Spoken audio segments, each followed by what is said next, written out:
എറണാകുളം എടയാർ വ്യവസായ മേഖലയിൽ പെരിയാറിലെ മത്സ്യസമ്പത്ത് പൂർണ്ണമായും ചത്തുപൊങ്ങി. ഫാക്ടറികളിലെ രാസമാലിന്യം പെരിയാറിലേക്ക് ഒഴുക്കിവിട്ടതാണ് പ്രശ്നത്തിന് കാരണമെന്ന് നാട്ടുകാർ ആരോപിച്ചു. കുഫോസിലെ വിദഗ്ധരെത്തി നടത്തിയ പരിശോധനയിൽ പെരിയാറിൽ ഓക്സിജന്റെ അളവ് അപകടനിലയ്ക്കും താഴെയെന്ന് കണ്ടെത്തി. ചത്തുപൊങ്ങിയ മീനുകളെ മാർക്കറ്റിൽ വിൽക്കാൻ ശ്രമിച്ച മത്സ്യവിൽപ്പനാ കേന്ദ്രം ആരോഗ്യ വിഭാഗം പൂട്ടിച്ചു.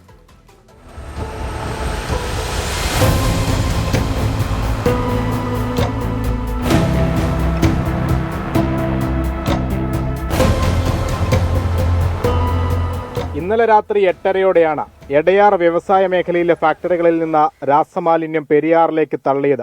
തൊട്ടുപിന്നാലെ മീനുകൾ ചത്തുപൊങ്ങി. ആലുവ മുതൽ പെരിയാർ ഒഴുകുന്ന നിരവധി മേഖലകളിൽ പ്രശ്നം റിപ്പോർട്ട് ചെയ്തു. മലിനീകരണം അവരൊക്കെ ഉണ്ട്. അവരൊക്കെ ഒരു കുന്നത്തിന് മണ്ണിൽ ഇവിടെ അവർ ബോട്ടായിട്ട് വരും. നല്ല വെള്ളമുള്ള സമയത്ത് അവർ എടുത്തു നോക്കും. ആ കുഴപ്പമില്ലെന്ന് പോകും. ഇവരെല്ലാം കൂടെ ഒത്താശല്ലേ. ഇപ്പം എന്ത് പറയാൻ പറ്റും? നമ്മളിൽ തന്നെ നമ്മുടെ ഗതികേട്. പെരിയാറിൽ ഓക്സിജന്റെ അളവ് അപകടനിലയ്ക്കും താഴെയെന്ന് കുഫോസ് വിദഗ്ധർ നടത്തിയ പരിശോധനയിൽ കണ്ടെത്തി. ഓക്സിജന്റെ അളവ് ഭയങ്കര കുറവാണ്.